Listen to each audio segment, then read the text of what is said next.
social isolation measures that have had to take place to try to control the virus, we've seen survivors being all the more isolated. People talk about being in an abusive situation and feeling like they're under control, like they're in prison.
So the signal for help is a very simple hand signal you can make with one hand. It's just these three moves all in one piece together.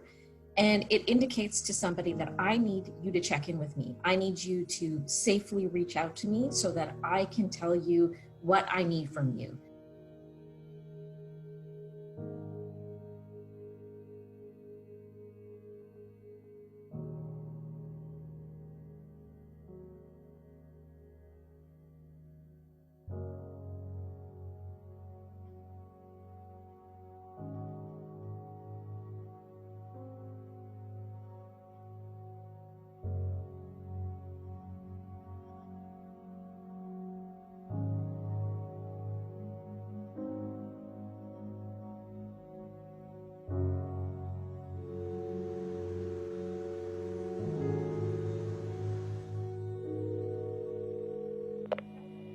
Emergency, which service?